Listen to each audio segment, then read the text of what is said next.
نور کا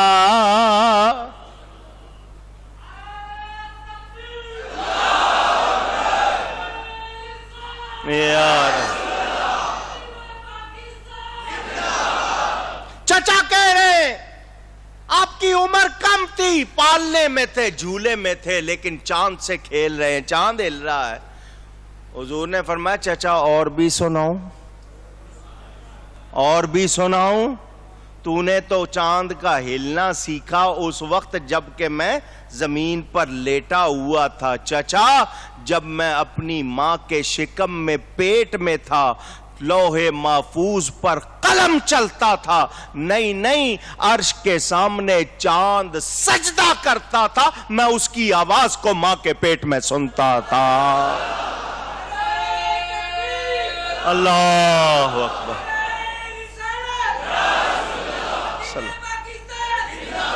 میں اس کی آواز ماں کے پیٹ میں سنتا تھا۔ سنیو دور و نزدیک کے سننے والے وہ کان لالے کرامت پہ لاکھوں سلام۔ وہ جھوٹا ہے جو کہے کہ نبی نہیں سنتے۔ ہم کراچی سے پکارے یا دنیا کے کسی کنارے سے پکارے، نبی سنتے ہیں، نبی سنتے۔ وہ لوگ جو کہتے ہیں نہیں سنتے، وہ ان کا کوئی ہوگا جو نہیں سنتا، اللہ کا نبی سنتا ہے، کوئی شبہ نہیں۔ حضور اکرم صلی اللہ علیہ وسلم کے ساتھ جو لوگ گئے تھے ان میں 14 شہید ہوئے، 6 مہاجر، 8 انصاری۔ یہ جو 17 تاریخ رمضان کی صوفیاء علماء اہل ایمان کا طریقہ، ان 313 کے نام لیتے ہیں، 2 رکعت پڑھتے ہیں، دعا کرتے ہیں، ان 313 کے نام لے کر جو جائز دعا کرو قبول ہو جاتی ہے۔ میں صرف شہیدوں کے نام لے رہا ہوں، دل میں کوئی جائز تمنا کر لو، ان کے نام سن کر ہم دعا کرتے ہیں اللہ ان کے صدقے ہم سب کی جائز تمنا پوری فرمائے۔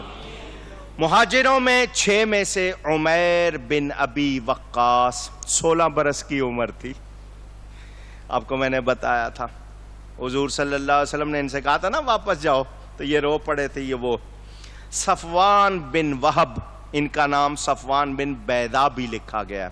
ذو الشمالین بن عبد عمر، مہجہ بن صالح، عقل بن بکیر، عبیدہ بن حارث بن عبد المطلب، یہ حضور صلی اللہ علیہ وسلم کے چچا زاد، یہ ان کے حوالے سے یہ 6 مہاجر، 8 انصاری، سعد بن خیثمہ یہ اوس قبیلے سے تھے، اور مبشر بن عبد المنذر یہ بھی اوس سے تھے۔ خزرج کے حارثہ بن سراقہ، رافع بن معلا، عمیر بن حمام، یزید بن حارث، عوف بن افرا اور معوذ بن افرا، رضی اللہ عنہم وجزاہم اللہ عنا وعن الاسلام خیر الجزا۔ یا اللہ کریم ان شہدائے بدر کا صدقہ دنیا بھر میں مسلمانوں کو فتح عطا فرما، عزت عطا فرما، خاص طور پر عراق میں، شام میں، فلسطین میں، کشمیر میں، برما میں مسلمانوں کو ہمت، قوت، طاقت، فتح و نصرت عطا فرما۔ میرے دوستوں اور بزرگوں، واقعات اور بھی اس کے بعد ہیں، یہ میں نے صرف خلاصہ پیش کیا، ایک بات اور پیش کرنی ہے۔ حضور اکرم صلی اللہ علیہ وسلم کے بارے میں کافر اس وقت بھی اور آج بھی ہر وقت چالیں بناتے ہیں۔ عمیر بن وہب بت پرست، بڑا عیار چالاک شخص، مکہ میں میدان بدر میں سب سے پہلے اسی نے جنگ کی چنگاری بھڑکائی تھی۔ جب راہ فرار کا موقع آیا تو یہ بھی پیش یعنی سب سے آگے، بھاگنے میں بھی پہلے۔ امیہ بن خلف کے بیٹے صفوان کا یہ دوست تھا۔ عمیر کا بیٹا قیدی ہو گیا تھا، جو پکڑے گئے تھے 70، ان میں سے اس کا ایک بیٹا تھا۔ صفوان کا باپ امیہ ٹکڑے ٹکڑے ہو چکا تھا۔ دونوں میں عداوت اور انتقام، صفوان میں بھی اس عمیر میں بھی، کہ ایک کا بیٹا اور ایک کا باپ، ایک کا بیٹا قیدی ایک کا باپ ٹکڑے، دونوں جل بن رہے تھے کس طرح مسلمانوں سے بدلے لے۔ کمرے میں بیٹھے دونوں اپنے ایک دوسرے سے، جس کو کہتے ہیں نا، پھپولے نکال رہے تھے۔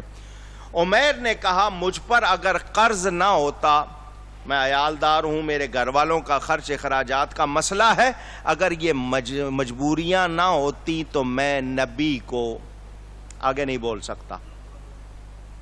اس کا ارادہ بہت برا کہ میں نبی کو نہ رہنے دیتا، معاذ اللہ. صفوان نے کہا اگر ایسی بات ہے، تیرا یہ ارادہ ہے تو تیرا قرض میں دوں گا، بچوں کا خرچ میرے ذمے، تلوار بھی تجھے خاص اسپیشل لے کے دوں گا، تو وہ کام کر، باقی چھوڑ دے، فکریں چھوڑ دے. اس نے اس کو تلوار دی، تلوار کو زہر کا بھجاؤ دے دیا کہ تلوار کاٹے اور زہر اس کے اوپر لگا ہوگا تو جہاں لگے گی ڈبل کام ہوگا، زہر بھی اثر کرے گا، زخم بھی اثر کرے گا. عمیر سفر کر کے مدینہ آیا، ارادہ اس کا برا تھا. مسجد پہنچا، اونٹ اپنا ایک جگہ بٹھایا، تلوار گلے میں. حضور صلی اللہ علیہ وسلم انصاریوں سے بات کر رہے تھے. حضرت عمر نے اس کو دیکھ لیا، وہ اس شیطان کو تلوار سمیت دیکھ کر چونکے. حضور سے عرض کی حضور یہ غدار ہے، دھوکہ باز ہے، اس سے ہوشیار. فرمایا ادخل ہو علیہ، اس کو میرے پاس بھیج دو، اس کو. حضور نے اس سے فرمایا کیسے آئے ہو؟ اس نے کہا جی بیٹا میرا آپ کے پاس قید ہے، میں پیسے دے کر اس کو آزاد کرانے آزاد کرانے لینے آیا ہوں. فرمایا پھر تلوار کیوں لائے ہو؟ اگر بیٹا چھڑانے آیا ہے تو تلوار کیوں لایا؟ اس نے کہا جی پہلے ان تلواروں نے ہمیں کیا فائدہ دیا ہے جو اب دیں گی، ہم آپ کا کیا بگاڑ سکے ان تلواروں سے. فرمایا سچ بول. جب حضور نے فرمایا تو اس نے کہا نہیں جی بس بچے کو چھڑانے آیا ہوں. فرمایا تم نے اور صفوان نے بند کمرے میں بیٹھ کر پروگرام نہیں بنایا؟ اس نے تیرا قرض اپنے ذمے لیا، تیرے بچوں کا خرچ ذمے لیا، تو میرے قتل کے ارادے سے نہیں آیا. اس نے کہا جی غلطی ہو گئی، میں اب تک بھول میں تھا، مجھے نہیں پتا تھا. قدم پکڑے مسلمان ہو گئے، پھر مجاہد بنائیے. میرے نبی پاک صلی اللہ علیہ وسلم نے دین پھیلایا ہے تو اپنی شان سے پھیلایا ہے، تلوار سے. مسلمانوں آج تم نے تلوار چھوڑ دی، اب تم پر تلوار اٹھا لی گئی ہے. جب تک تم نے تلوار اٹھائی ہوئی تھی تمہاری بات سنی جاتی تھی، تمہاری باتیں ہوتی تھی. اب تم نے تلوار چھوڑ دی، اب تم پر تلوار اٹھا لی گئی ہے.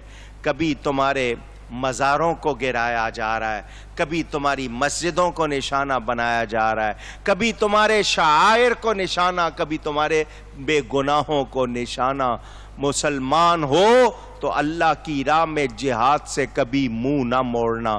جس دن تمہارے اندر یہ غیرت آ گئی، کسی کافر کی تمہارے خلاف للکار کی جرت نہیں ہوگی. مجھے اور آپ کو ہمیں کیا ہے، ہمیں ڈرامے لگا دیے، رمضان کا مہینہ مینا بازار لگا دیے. ہم چھوٹی چھوٹی چیزوں کے لیے نہ نمازوں کی پرواہ، نہ ہمیں کسی اور چیز کی پرواہ. کہیں میچ لگا دیے ہیں کہ میچ دیکھو. یہ کیوں لگایا جاتا ہے؟ تاکہ آپ لوگ عبادت نہ کریں، دعا نہ کریں، کہیں نیک نہ ہو جائیں. میڈیا مافیا بن کر ہم پر سوار ہو گیا ہے، ان کی یلغار ہم پر ہو رہی ہے. تو بے غیرت بننا ہے یا مسلمان بننا ہے؟ کہا تو ہے آپ نے، لیکن اپنے اپنے گھروں میں بھی اور آپ بھی جائزہ لیں. ہماری عورتیں، ہمارے بچے کیا کر رہے ہیں، ہم خود کیا کر رہے ہیں. سنو، دنیا میں کتنا رہنا ہے؟ کسی کے پاس سرٹیفکیٹ ہے کہ اتنے دن رہے گا؟ سامان 100 برس کا، کل کی خبر نہیں، پل کی خبر نہیں. تو سوچو جس قبر میں جانا ہے وہاں کون مدد کرے گا؟ علامہ اقبال بھی کہتے ہیں فضائے بدر پیدا کر، فرشتے تیری نصرت کو اتر سکتے ہیں گردوں سے، قطار اندر قطار اب بھی. گردوں آسمان کو کہتے ہیں، فلک کو، کہ آسمان سے آج بھی فرشتے قطار در قطار آ سکتے ہیں. کب؟ جب تم بدر والے صحابہ کے نقش قدم پر چلو گے، ان جیسا ایمان لاؤ گے، پھر دیکھنا کیسے مدد ہوتی ہے. یاد رکھنا، ہم نے اگر اور بزرگ کو توجہ فرمائیں، ہم لوگ اگر غور نہیں کریں گے، اپنے آپ کو نہیں بدلیں گے، تو بتائیے کیا ہمارا ماحول درست ہوگا؟ پوچھ رہا ہوں، اونچی تو آؤ آج سے عہد کریں، ہم سب مسلمان غیرت ایمانی کے ساتھ جیئیں گے، ہم عشق رسول کے ساتھ جیئیں گے، بے غیرت بن کر۔ 16 رمضان ہو گئی۔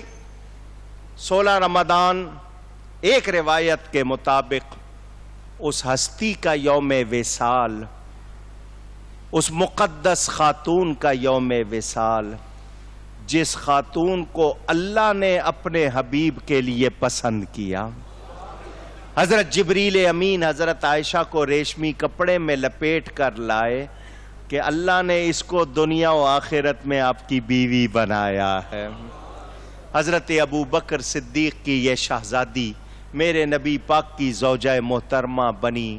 حضور اکرم صلی اللہ علیہ وسلم کی اس مقدس زوجہ محترمہ نے امت پر کتنا احسان کیا ہے۔ علماء کہتے ہیں اگر دین کے 3 حصے کیے جائیں، ایک حصہ حضرت عائشہ سے امت کو ملا ہے۔ حضور صلی اللہ علیہ وسلم کی 2000 سے زیادہ احادیث ان سے مروی۔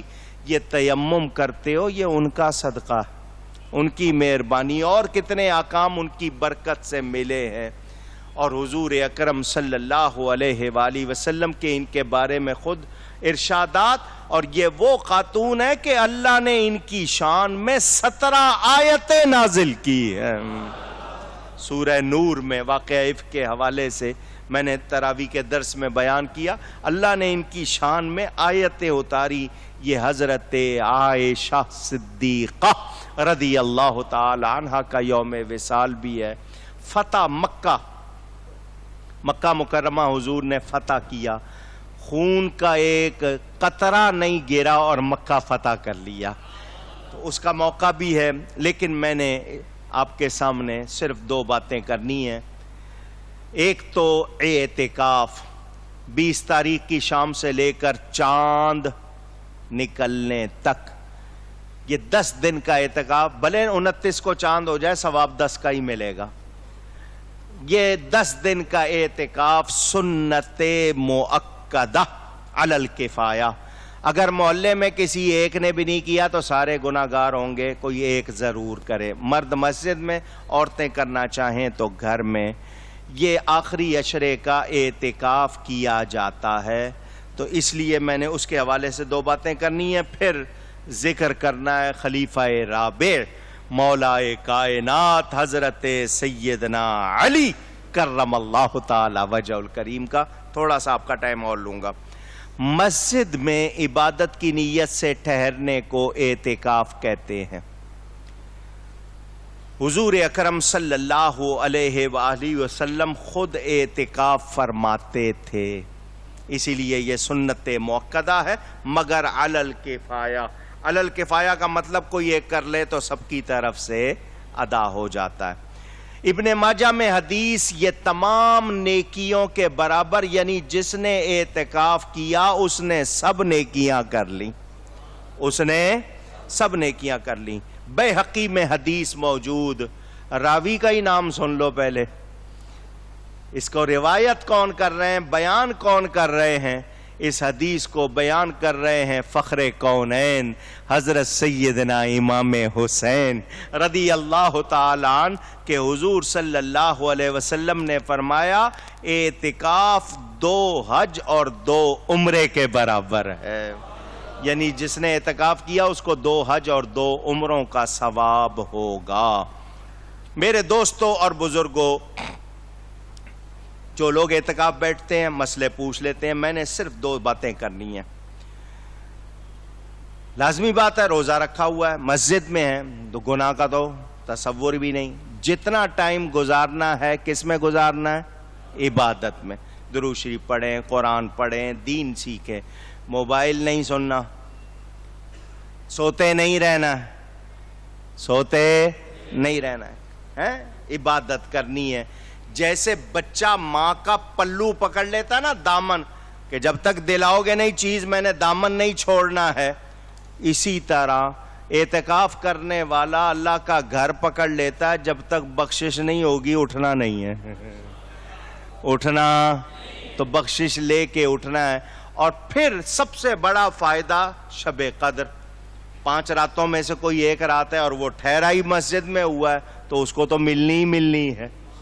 دوسرے تو بازاروں میں گزار لیتے ہیں, اس کو ملنی مسجد میں بیٹھا عبادت میں. تو یہ بہت بڑی نیکی ہے, کوشش کریں کہ اس کو محبت سے ادا کریں. کچھ لوگ پیسوں سے بچنے کے لیے کہ گھر والے فرمائشیں کریں گے اعتکاف بیٹھ جاتے ہیں, یا ایسے بچے کو بٹھا دیتے ہیں جو بہت تنگ کرتا ہے, چل بھائی جا تو اعتکاف بیٹھ جا. تو ایسا نہ.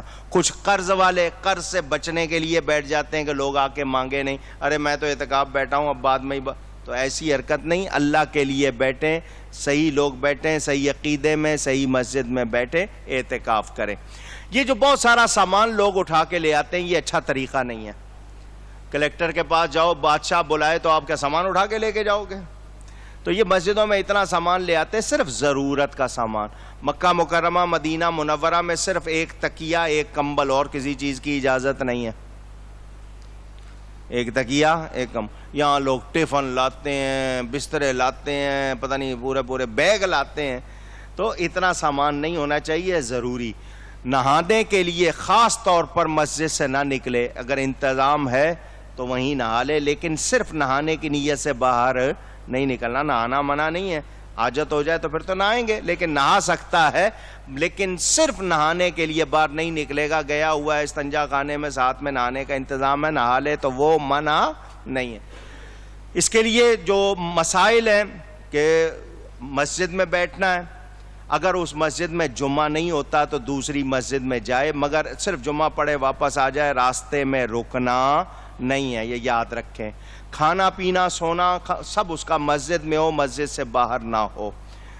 ڈوبتے کو بچانے, آگ بجھانے, گواہی دینے, کسی کی مزاج پرسی یا جنازے کو مسجد سے باہر گیا تو اعتکاف ٹوٹ جائے گا, اعتکاف نہیں رہے گا. مسجد سے باہر نکلا, جس سے قرض لیا ہوا اس نے پکڑ لیا, اگر اس نے روک لیا اور اس سے بات ہو گئی تو تب بھی اس کا یہ اعتکاف ٹوٹ جائے گا. تو ہم کوشش کریں کہ جو بھی لوگ بیٹھیں دین کے لیے, سیکھنے کے لیے, عبادت کی نیت سے بیٹھیں.